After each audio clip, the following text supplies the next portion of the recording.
What's up, everybody, and welcome back to Fireside Rangers. I'm your host, Anthony Rivardo, joined by all three of my co-hosts, Eric Wilson, Colin Alcabes, and Will Cohen. And today we are talking about Artemi Panarin, the GOAT. You guys know that's Eric's favorite player, one of my favorite players, and these other guys, they also love Bald Panarin, and he's been off to a red-hot start this season. The Rangers are 2-1, just got a nice win in their home opener last night, and Artemi Panarin once again put points on the board. So we're going to go ahead and talk about Artemi Panarin. Why is he off to such a hot start? Is it because of how bald he is, or is it just because he's coming off of that playoff defeat and is really motivated and looking for a career year in 2023 to 24? So let's go ahead and dive into Artemi Panarin and his performance so far this season. But before we do all that, make sure to leave a like if you do enjoy this episode and subscribe to the channel if you are new, and ring the bell so you don't miss an episode, and comment your thoughts on the topic down below in the comment section. But Eric, I will start with you. How are you doing today, my friend? And what are your thoughts on Artemi Panarin's start to the season? I'm doing great. This is the first ever 4-man podcast that we've put together here at Fireside Rangers. So that in itself is exciting. Anything else that's exciting is Artemi Panarin. He shaved his head. He rid himself of the demons that lurked in his hair, and he looks to be back to his normal self. So all good things from Panarin so far from me. Absolutely. Colin, how are you doing, and how are you feeling about Panarin? I'm good. I'm excited to see him get off to the start that he's gotten off to after a tumultuous offseason, a rough postseason showing. And even the season before, he had a little bit of a rough showing. After that Penguins goal, he didn't really do a whole lot. So I'm happy to see that he's kind of gotten that monkey off his back and he's back to his regular self. Definitely. I feel the same way. Now, Will, how are you feeling about Artemi Panarin's start to the season?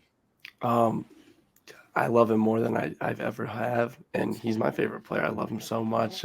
He's, playing defense, which is something we've never seen him do before, which is awesome. And he just looks like he's playing more loose. He looks like he's more aerodynamic without his luscious hair that we all loved. But Bald Panarin is awesome. I love that guy.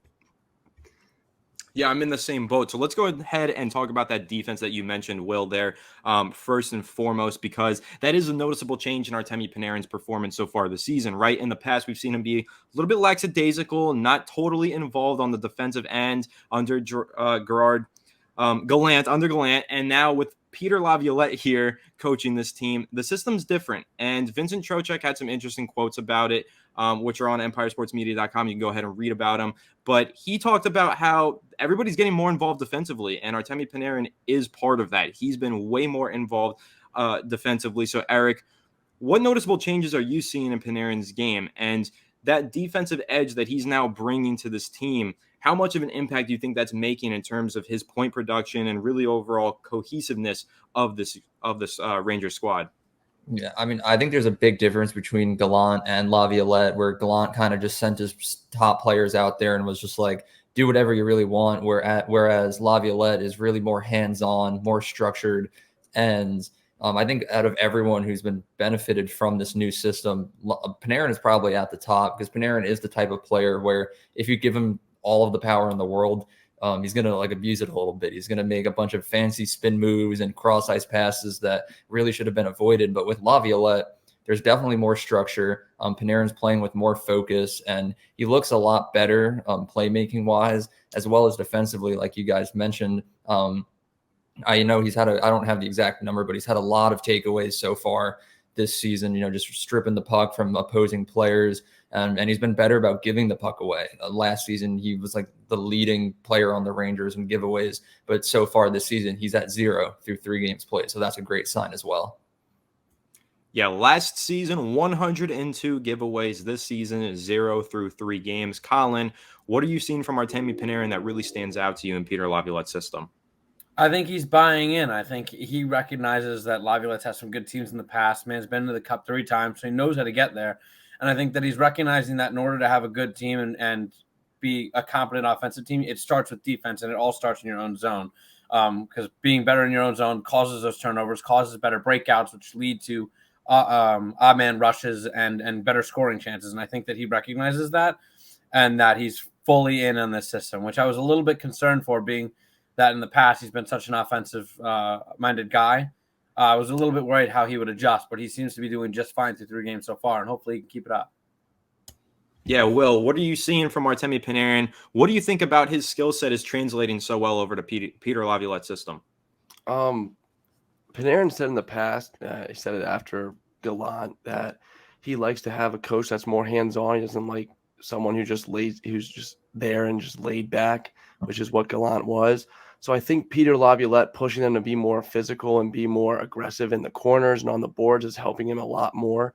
Um, but I also think having, Lafreniere and Hedel, because Hedel's a play driver, and Panarin, and so is Panarin. But having Hedel on his center and Lafreniere on his wing, I think it's easier for him to get the puck to those playmakers and then have them make plays instead of just Panarin making the plays on being the only one that makes the plays on his line like he kind of was last year with Trocheck and VC. Yeah, and Eric, let's talk about that playmaking that everybody kind of touched on there, because we know that Artemi Panarin is one of the best playmakers in the NHL. He makes cross ice passes that just wow us on a night in, a night out basis. And so far this season, all three of his assists are primary. He's been setting his teammates up for immediate success with his passes.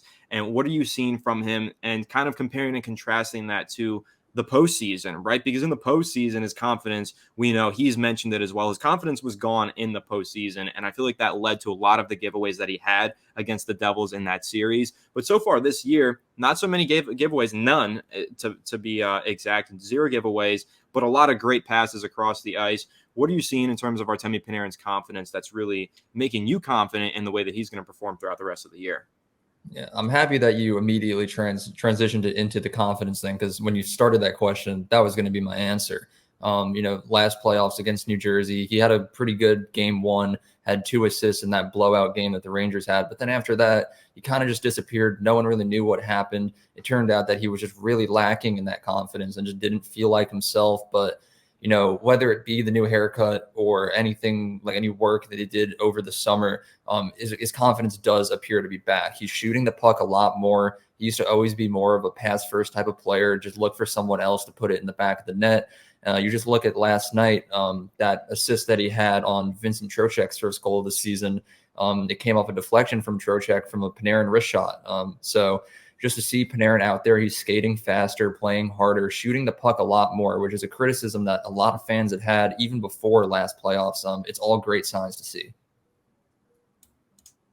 Yeah, and I want to talk about that shooting, Colin, because you're talking about 25 total shots through just 3 games, 12 shots on goal. So what are you seeing from Panarin, that sniping ability that he's had so far through these 3 games, just making sure that these shots are getting up? Because I think that's something also in the postseason that we saw. He was very passive aggressive. He would get the ball into the zone or get the puck into the zone and then just kind of pass it off, right? Not take those shots, not be as aggressive as you are used to seeing him in the regular season. But so far this regular season, you're seeing him rip those shots and take those shots on goal. So what are you seeing from him, with those 25 shots through 3 games that really stands out?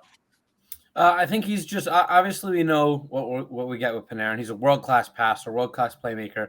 But I think when you take away that passing ability, it in the past kind of hindered him and made him one-dimensional. I know that first season he was on the Rangers, he was scoring a lot of goals. But since then, he's steadily declined. I think now that he's getting more shots on it, he's playing a little bit more aggressive. He's not doing the, as I like to call it, the consistent Panarin play, where he would go up on the left wing, skate in super hard, hit the brakes, and then look around for the pass. He's cutting to the net. He's going behind the net. He's carrying the puck a little bit, cycling better. I think it's all just better for the offense, because now the defense is questioning, oh, is he gonna embarrass us with some crazy pass, or is he gonna pick the goalie on a nice shot? And I think it makes him a 2-dimensional player, makes him a lot harder to guard, and I think it just opens up the ice for other players as well, because now they have to step to him because they know that he doesn't always pass it. I think it opens up everything for that whole line. Yeah, and Will, how do you feel about that? Just kind of seeing Artemi Panarin be more of a 2-dimensional player on the offensive end. Yeah, I agree with Colin. I think it opens up the ice a lot more because now instead of, the defense saying, "Oh, he's gonna pass, let's just clog the lane," he's gonna shoot now, and it opens up a lot more for his line mates such as Hedel and Lafreniere, and it opens up a lot on the power play as well because he's not just always gonna pass to Zibanejad. He looked like yesterday he was trying to shoot the puck a lot, but he didn't have like a a clear lane, so he would pass it. But that the Trocheck goal, which was a Panarin shot that was tipped, he just shot it into traffic, hoping something would happen. So instead of him just passing it off like he probably would have done last year, he's shooting it at will, and it doesn't matter who's in the lane, he's going to shoot anyway. Yeah, I think he's just really developed that killer mentality, right? Like he just wants to go for it, wants to see this team put the points up. And I think that's exactly what was missing from Panarin during the last postseason. But as we, watch the rest of the season progress, what are our expectations from Panarin from here on out, right? Because through 3 games, he's looked phenomenal. 4 points, 3 primary assists, and the 1 goal. But going forward, Eric, are you expecting this to keep up, or do you think that this could be one of those situations where, it's a hot start to the season, and do you think that opposing teams are going to figure Panarin out now? Or do you think that he's added so much to his repertoire, become more versatile, and this is something that's sustainable throughout the rest of the season?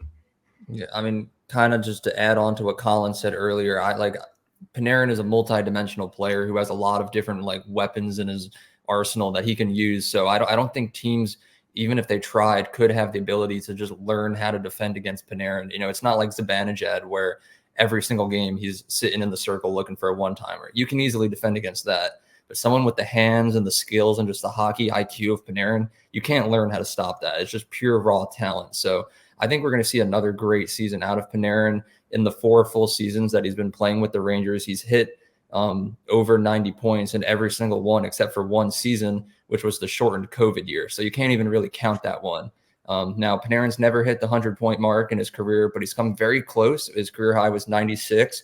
He only played 75 games that year. So if this play keeps up and he continues to be confident and nothing really wavers that confidence, I could see Panarin easily recording another 90-point season and maybe even push for that 100-point mark. Yeah, that would be phenomenal. Colin, do you think that Panarin pushes for that 100-point mark? And also, 2 of his assists have come on the power play. What are you seeing from Panarin on the power play that's been so impactful? I think the Rangers as a whole, have just been better at getting pucks on net. I think a big problem of last year was we would get a little too cute with it. Panarin especially, hence the giveaways and his giveaway problem last year. I think we would get a little too cute with it, and we'd actually hinder ourselves on high opportunity scoring chances by trying to force a pass that wasn't there. So I think that going forward, I think he's made that 100-point mark his goal, and I think he's 100% going to hit it this year. I think that's why he went out and shaved his head. I think he had to talk with Mr. Rizzi about what was going to go on this season, and I think that he's made it his a personal vendetta to get 100 points this year. And if he doesn't, I think he will even look at it as a failed season, which it isn't by any means, but. Yeah, Will, do you think that he hits that illustrious 100-point mark? And just want to know your thoughts as well on his average time on ice being the lowest so far since it has been since his rookie season. Less time on ice so far for Panarin on average compared to his previous seasons, but still higher point production. How do you feel about how he's been spending his time on ice and making the most of every second? I think he's been spending his ice time very well. I think the reason why so far he hasn't had as much ice time as he would is because the Rangers have been taking a lot of penalties, and that obviously takes away from his ice time because he doesn't play on the PK. But he's spending his ice time very well. I think it's better than he was in the past couple of years because now he's adding defense to his game, and he's never really played defense for the Rangers. He's going into the corners. He's playing well along the boards. He's getting those gritty pucks. He's doing what he hasn't ever done with the Rangers before. So he might be getting less ice time right now, but he's spending them and doing a lot more than he has been in the past. Yeah, I agree with that. I think he's making the most of every second that he's on the ice. He's been super productive this season, and there's really not enough good things that we can say about Artemi Panarin. Super confident in him and the way he's going to play throughout the rest of the season. And like Colin, I think that the 100-point mark is very reasonable for Artemi Panarin this season. So can't wait to continue to watch him play and hopefully watch the New York Rangers continue to win games 2-1 through 3 games. And Artemi Panarin is a huge part of that. So that pretty much wraps up this discussion. Make sure to leave a like if you did enjoy this episode. Subscribe to the channel if you are new. Ring the bell so you don't miss an episode, and comment your thoughts on the topic down below in the comment section. Catch you all on the next one. Have a good one, and let's go Rangers.